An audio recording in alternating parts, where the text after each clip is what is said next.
What's up guys? Ako si Pau, Marinong Bicolano. In this video ay aalis na kami dito sa Anchorage area. Nag-standby na nga kami sa forward station at after 20 minutes ay nagpa-heave up anchor na si Chief Officer. Ako pala dito guys yung nagbibilang kung ilang shackle na ang naiaakyat namin on deck.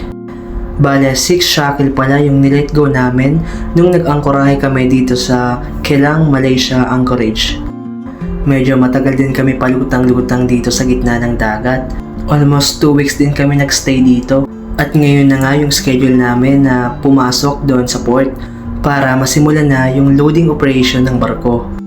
After nga namin masecure yung anchor ay dito na kami nagpahinga sa forward station habang naka-standby kasi half hour din yung biyahe papasok papunta dun sa port. Habang ang papalapit kami ay tanaw ko na yung mga barkong nakadaong dito. At habang ang ini-enjoy ko yung view, biglang sumulpot yung kupal kong partner na OS, si Kim. Kadalasan nga ng mga barkong nakikita ko dito ay mga container vessel, gaya niyang nakikita nyo ngayon sa video guys. After 1 month nga ay ngayon na naman ako nakakita ng lupa dahil halos araw-araw ay nasa laot kami. Dito pala ako naka-assign guys sa forward mooring station kapag dadaong kami sa port. At around 8 PM nga nung natapos yung mooring operation namin. Pagkatapos nga ay nagpahinga na ako dahil 4 AM to 8 AM yung duty ko kinabukasan. At ito na nga, oras na ng aking duty. Si OS2 pala yung kapalitan ko dahil ang duty niya ay 12 midnight to 4 AM. Dito nga ay tino-turn over niya na yung mga naganap nung oras ng kanyang duty.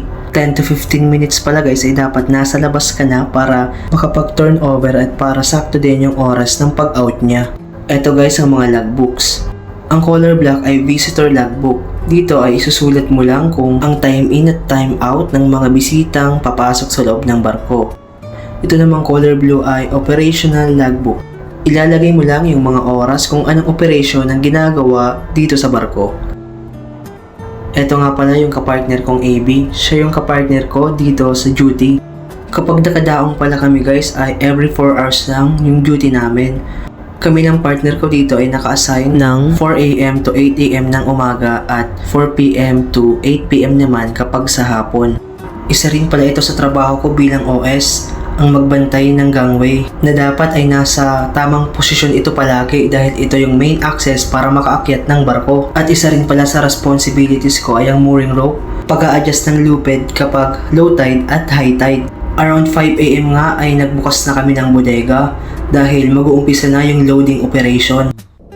At dahil madilim pa ay naglagay pala ako ng 2 cargo lights para bigyan ng liwanag yung mga estiva or mga trabador na magtatrabaho sa baba ng bodega.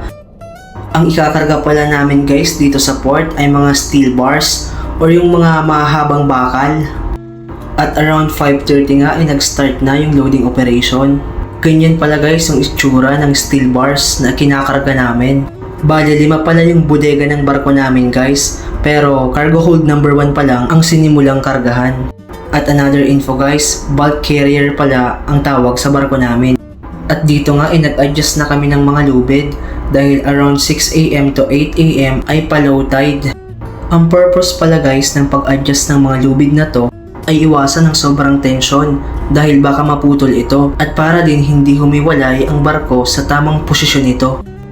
Kapag high tide pala guys ay niluluwagan namin ng mga lubid dahil pataas ang tubig para maiwasan ang sobrang tensyon at pagkaputol ng mga mooring ropes. At kapag low tide naman ay hinihigpitan namin ulit yung mga lubid dahil pababa na ang tubig ng dagat, kusang luluwag ang mga lubid at dapat itong higpitan para dumikit ulit yung barko sa tamang posisyon nito. Alam nyo guys, isa pala to sa pinakadelikado yung mga lubid dahil pag tinamaan ka nito sa sobrang higpit at mapitikan ka, maaari mo itong ikamatay. Kaya safety first palagi mga kabaro. Isa rin pala ito sa trabaho ko bilang OS, ang pag-hoist ng mga flags. Unang flag pala ay ship's flag under Marshall Islands. Ito pala ay matatagpuan sa pinakalikod ng barko o aft station. Ito pala guys ang bandila ng barko namin.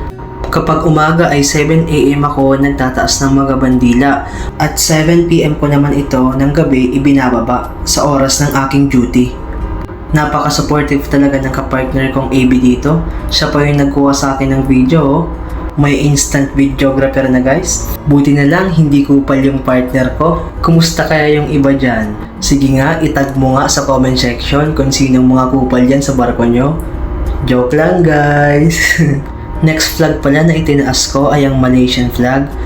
Located sa pinakataas ng akomodasyon ng barko sa Monkey Island.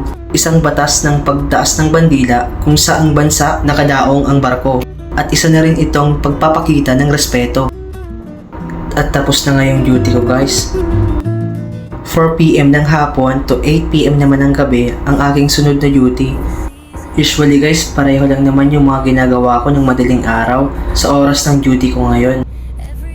Paglista ng mga operation, pagbaba ng mga flags, pag-check sa loading operation ng barko, watchkeeping ng gangway, pag-adjust ng mga mooring ropes kapag low tide at high tide, pagsara ng mga bodega kapag umuulan, pag-check ng mga pintuang nakabukas sa forward station, at paglagay ng mga cargo light sa mga bodega. At bago nga matapos ang aking duty ay chinek ko na yung mga logbooks para i-turn over sa susunod kong kapalitan. So, yan pala guys yung mga duties and responsibilities ko kapag ka may nakadaong support. Maraming salamat kayo sa panonood. Hanggang dito na lang. Salamat!